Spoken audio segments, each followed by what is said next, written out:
Alright guys, so here let's get into our next part of this tutorial. So here we want to go and create these basic layouts. So if we right click one of these, if we inspect element, this is basically a panel, and this one's a panel success. That's what gives it the green color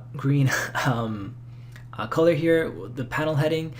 And just as an FYI, just letting you guys know, I am partially red-green colorblind. I see traffic lights perfectly fine, but when I see billiard table balls in kind of darkly lit places and bars and stuff like that, I have a hard time distinguishing between red and green, between certain shades. And that's why I hate designing, because I just don't like being color deficient while doing design. And that's why I focus on programming, and that's why I try to be my best at programming, because I can read all the syntax highlighting perfectly fine in programming in IDEs or text editors. So just as an FYI, in case you guys are wondering why I do programming and not designing, it's because I am partially red-green colorblind, and that's one of the reasons I stick very tightly with programming specifically. Okay, so having gotten that out of the way, these are, as I've just shown you, these are panels, which are Bootstrap tags, Bootstrap classes, and this one's a panel info, I believe. Let's inspect element right here. And this one's a panel info. Yes, it's a panel, so it has two classes, panel class and then panel info class. And that's what gives the panel heading class div a background color. And here, this one's a panel success, and this one's a panel info again. And this one is a table. So we're using a table to display this because it's just very well organized, and data is very good looking when it's organized. So we want to say table, and it has a class of table, which is also a Bootstrap class, and gives you some basic formatting when you're creating a table. So let's actually create this. So first we want to create this very top heading bar. So what we're going to do is we're going to Bootstrap, and we've installed all our CDNs in our last tutorial. So we're going to go here, and we're going to enter a container, and then we're going to, inside the container div, we're going to have a app div, which is actually going to contain the application. And inside this, we're going to say column. We're also going to give the application div a tag of column sm10 and a column sm offset of 1. So this gives us some basic formatting, and basically column sm10 gives a 10 column grid. Container gives a maximum width depending on what device size you're at. So if you're at a large full desktop size like me, then it will have a full width of, I believe, about 1,200 pixels wide, something like that. It changes depending on the device size. And then we want to have a class column 10, which, if you already know, Bootstrap has a 12 column grid system. So of the 12 columns, we're using 10.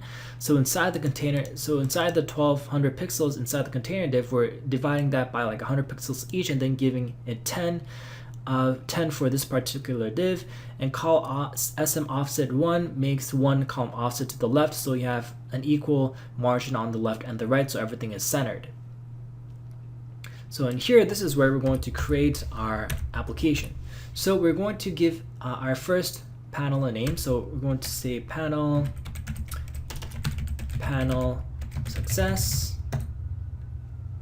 and then inside we're going to say panel heading. And here we're going to have an h3 of text centered, so we can center the title inside the div, and we're going to say a min panel. And then we want to say panel body, and inside this we're going to have 3 columns with 4 column grids. So we're going to say class call sm4 times 3. So we have our 3 available here, and I'm just going to give it some spacing.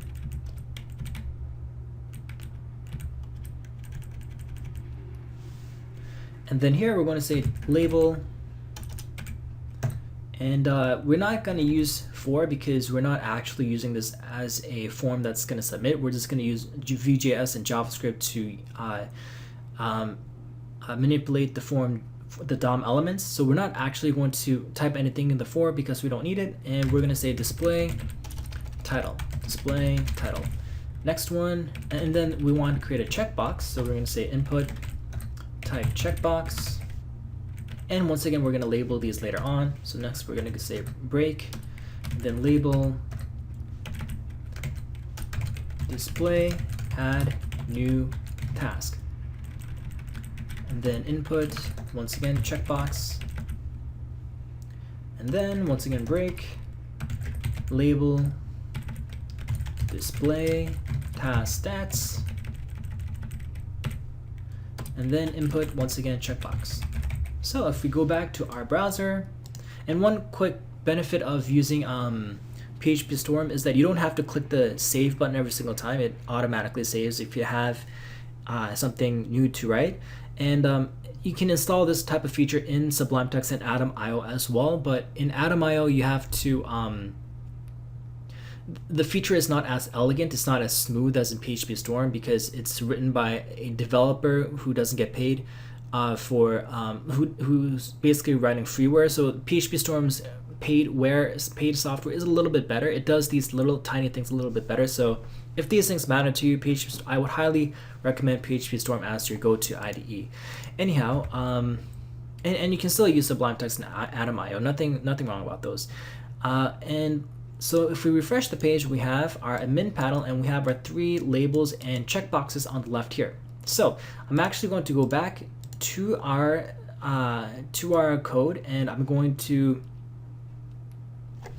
insert a break tag at the top here because I want a little bit of space. So break tag up there, and then let's see what we have to create next. We have to create the display task button, display completion taskbar, and the change app title. Okay, so let's do that right now.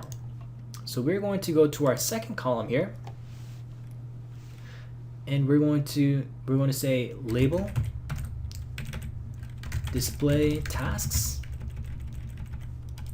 input, once again, checkbox, break, label display task completion progress bar,